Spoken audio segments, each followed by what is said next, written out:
সাবধান আমার মা বোনেরা, মহিলাদের জন্য ইসলামের মধ্যে 5 ধরনের সাজুগুজু করা হারাম। এই 5 ধরনের সাজসজ্জা গ্রহণ করতে নবী করিম সাল্লাল্লাহু আলাইহি ওয়াসাল্লাম নিষেধ করেছে। কোন মহিলা যদি এই 5 ধরনের সাজুগুজু করে জাহান্নামের মধ্যে যেতে হবে, অগ্নিশিখার মধ্যে ধাও ধাও করে জ্বলবে। নামাজ পড়ে রোজা রেখে জিকির আজকার করে কোনো কাজ হবে না, জাহান্নামের মধ্যেই ঠিকানা হবে। তাই আমার মা বোনেরা, আপনাদেরকে আমি অনুরোধ করব, আল্লাহর রাসূল কোন 5 ধরনের সাজসজ্জা ইসলামের মধ্যে হারাম করে দিয়েছেন, এই হারামগুলো আপনারা এক্ষুনি জানতে পারবেন। ভিডিওটাকে স্কিপ না করে দেখতে থাকুন। আমার প্রিয় দিনী মা ও বোনেরা, ইসলামের মধ্যে মহিলাদের জন্য সাজসজ্জা করার বিধান রহিয়াছে, অনুমতি আছে, সাজসজ্জা গ্রহণ করতে পারবে। তবে এই সাজসজ্জা করে শুধুমাত্র স্বামীকে দেখাবে, ইসলামের মধ্যে নিয়ম বিধান আছে।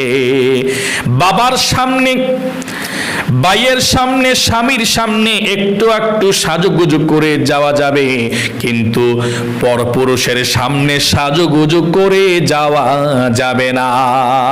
এবং এই সাজুগুজুর মধ্যে 5 ধরনের সাজুগুজু করা ইসলামের মধ্যে হারাম।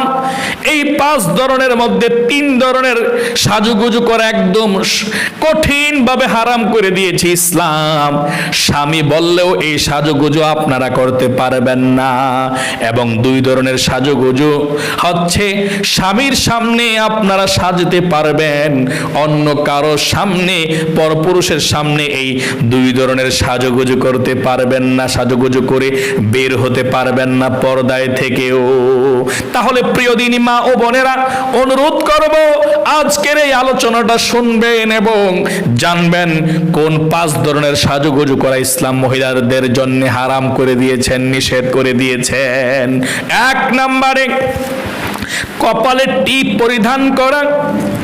এই কপালের মধ্যে অনেক মহিলারা টিপ ব্যবহার করে, শাড়ির সঙ্গে টিপ না পরলে নাকি মানায় না, সুন্দর লাগে না, তার জন্যে শাড়িও পরে, পেটও খোলা রাখে, কপালের মধ্যেও টিপ পরে, বেপরদা হয়ে মার্কেটের মধ্যে, বিবাহের অনুষ্ঠানের মধ্যে, কমিউনিটি সেন্টারের মধ্যে, অনুষ্ঠানের মধ্যে চলে যায়। মহিলারা কপালের মধ্যে টিপ পরে সাজুগুজু করে। সাবধান আমার মা বোনেরা, কখনো কোনোদিনও আপনারা কপালের মধ্যে টিপ ব্যবহার করবেন না, কারণ আল্লাহর রাসূল নিষেধ করে দিয়েছেন কঠিন ভাবে। আপনার স্বামীও যদি বলে, ও আমার কলিজার স্ত্রী, প্রাণপ্রিয় স্ত্রী, তুমি কপালের মধ্যে টিপ পরে সাজো, খবরদার সাবধান, স্বামী বললেও আপনারা কপালের মধ্যে টিপ ব্যবহার করে সাজবেন না। কারণ টিপ ইসলামের মধ্যে হারাম করে দেওয়া হয়েছে। এবং টিপ যে মহিলারা ব্যবহার করে, এটা হচ্ছে খারাপ পতিতালয়, বেশ্যা মহিলাদের প্রতীক টিপ ব্যবহার করা। এই টিপ ব্যবহার করেছিল খারাপ মহিলারা, তখন থেকে ইসলামের মধ্যে টিপকে হারাম করে দিয়েছেন। টিপ দিয়ে কোনো মুসলিম নারীরা সাজতে পারবে না। তাহলে চলুন এখন আমরা জানবো, এই মহিলারা যে কপালের মধ্যে টিপ দিয়ে সাজুগুজু করে, কখন থেকে নিষেধ করে দিয়েছে ইসলামের মধ্যে আল্লাহর রাসূল। জাতির পিতা হযরত ইব্রাহিম খলিল আলাইহিস সালাম যখন মূর্তি পূজা করে নাই, এক আল্লাহ বলে বিশ্বাস স্থাপন করেছিল, তখন তার আত্মীয় স্বজনরা, বাবা মা সকলে মূর্তি পূজা করে, সকলে মিলেমিশে বুদ্ধি পরামর্শ করলো, ইব্রাহিম তো নষ্ট হয়ে গেল, আমাদের মূর্তি পূজা সব শেষ করে দিবে। এবং মূর্তি অনেকগুলো ভেঙে শেষ করে দিয়েছে ইব্রাহিম, তাহলে চলো আমাদের বংশের মান মর্যাদা ইব্রাহিম নষ্ট করে দিবে, ইব্রাহিমকে আমরা আগুনের মধ্যে নিক্ষিপ্ত করে ইব্রাহিমকে মেরে ফেলবো। মা বাবা সহকারে, নমরুদ সহকারে ইব্রাহিম আলাইহিস সালামকে, ছোট্ট ইব্রাহিমকে আগুনের মধ্যে ফেলে দেওয়ার জন্য একত্রিত সবাই হলো, সিদ্ধান্ত হলো, অনেক দিন পর্যন্ত লাকড়ি একত্রিত করলো, আগুন লাগিয়ে দিল লাকড়ির মধ্যে।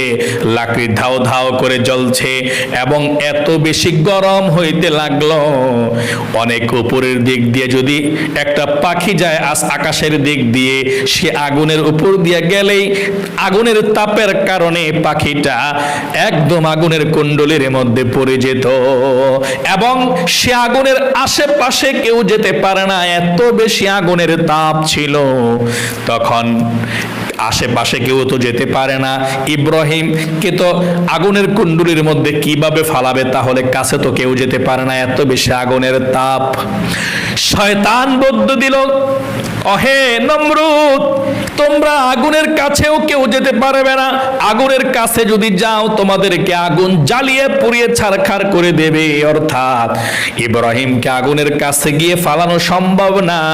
একটা কাজ করো, চরক বানাও, চরক বানিয়ে দূর থেকে এভাবে ঘুরে ঘুরে ঘুরে ঘুরে এভাবে ছেড়ে দাও, ইব্রাহিম আগুনের কুণ্ডলীর মধ্যে গিয়ে পড়ে যাবে। যখন ইব্রাহিম আলাইহিস সালামকে আগুনের কুণ্ডলীর মধ্যে ফালানোর জন্য চরককে স্থাপন করলো, চরককে স্থাপন করার পর অপর প্রান্ত থেকে রহমতের ফেরেশতারা বাধা দিচ্ছিল, ইব্রাহিমকে আগুনের মধ্যে ফালানো সম্ভব না, ফালানো যাবে না। তখন শয়তান নমরুদকে